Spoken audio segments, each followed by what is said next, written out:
سینکڑوں سال پہلے، آج کے کسی عالم کی بات بتاتا تو لوگ انکار کر، سینکڑوں سال کہتے ہیں بلخ میں قحط پڑ گیا، لوگ ہجرت کر کے سمرقند آ گئے، ایک سیدوں کا خاندان بھی آیا، ایک ایسی خاتون بھی آئی جس کے ساتھ 3 بیٹیاں تھیں، بیٹا بھی کوئی نہیں، خاوند فوت ہو گیا۔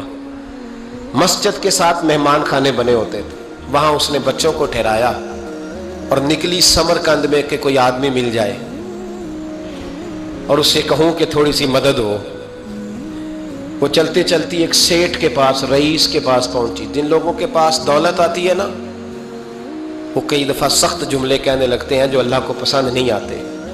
وہ سیٹھ کے پاس گئی تو جا کے کہنے لگی میں غریب ہوں، پریشان ہوں، بلخ میں قحط ہے، سارا زمانہ جانتا ہے، تو میں اس لیے سمرقند آئی ہوں، بیٹیوں کا ساتھ ہے، نہ رہنے کو جگہ ہے، نہ کھانے کو روٹی ہے، نہ پہننے کو کپڑا ہے، مہربانی کر تھوڑی مدد کر۔ کہنے لگا ہو کون؟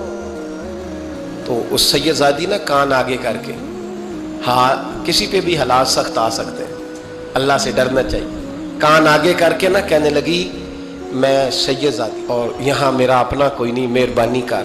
تو وہ سیٹھ صاحب، چودھری صاحب کہنے لگے مجھے کیسے پتا چلے گا تو سید ہے؟ تو سید زادی نے اپنا پلو کھولا اور اپنے آنسو دونوں آنکھوں سے صاف کیے تو کہنے لگی اللہ تیرا بھلا کرے، میں ثابت نہیں کر سکتی کہ میں حضور کا خاندان، میرے پاس کوئی دلیل نہیں، میں نہیں بتا سکتی، چل ٹھیک ہے، چلی گئی۔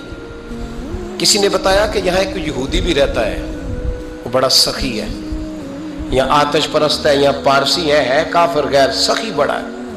اس کے پاس گئی، بیٹھی رہی، لوگ بیٹھے تھے، جب چلے گئے تو قریب گئی، کہنے لگی مجبور ہوں، پریشان ہوں، غریب نہیں ہوں۔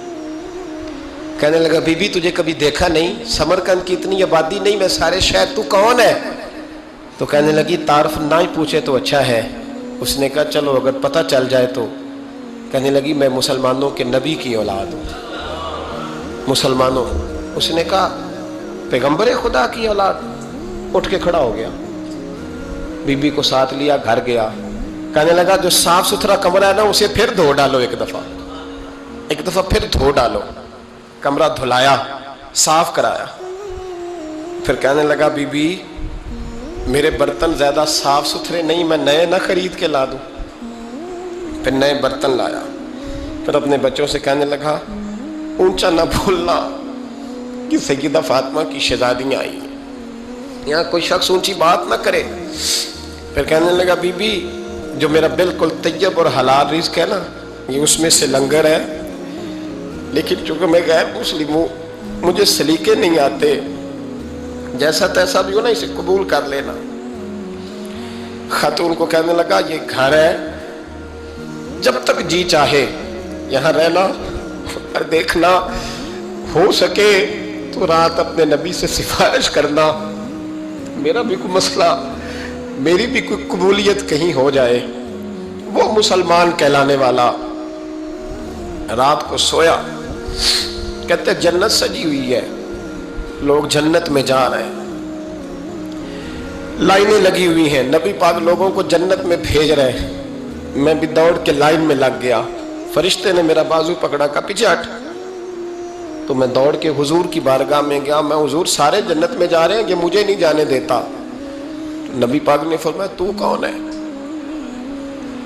کہ یا رسول اللہ میں مسلمان ہوں۔ کہتے حضور مجھ سے فرمانے لگے کوئی دلیل ہے تیرے پاس؟ دلیل ہے کوئی تیرے پاس؟ میں چپ کر گیا، فرمایا میری بیٹی تیرے دروازے پر آ ہی گئی تھی تو دلیلیں پوچھنے لگ گیا تھا۔ ہم جا دوڑ جا، سویرے آنکھ کھلی تو گلیوں میں ڈھونڈتا پھرتا ہے، تلاش کرتا پھرتا ہے، کونے کونے میں جاتا ہے وہ سادات کا گھرانہ کہاں گیا، ڈھونڈتے ڈھونڈتے اس غیر مسلم کے دروازے پہ جا کے پہچان لیا تو کہنے لگا خدا کا واسطہ جو تو نے نوکری کی ہے نا ان کی مجھ سے 11 گنا لے لے، یہ سادات کا گھر مجھے دے دے۔ تو کہنے لگا کل تو آتا تو شاید بات اور ہوتی، آج بات اور ہے۔ اس نے کہا مہربانی کر، کہا نہیں کل تو آتا تو معاملہ اور تھا، آج معاملہ آج اور ہے، رنگ بدل گیا ہے، حالات تبدیل ہو گئے ہیں، اب تو دیکھ تاک کے آیا، جا دوڑ جا۔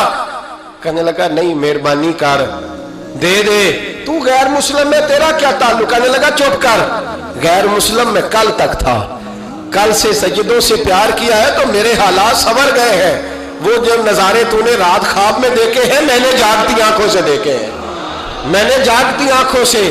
اور تو نے کسی مفتی پیر عالم کے ہاتھ پہ کلمہ پڑھا ہے، میں نے رات محمد عربی کے ہاتھ پہ کلمہ پڑھا، رسول اللہ کے ہاتھ پہ کلمہ پڑھا۔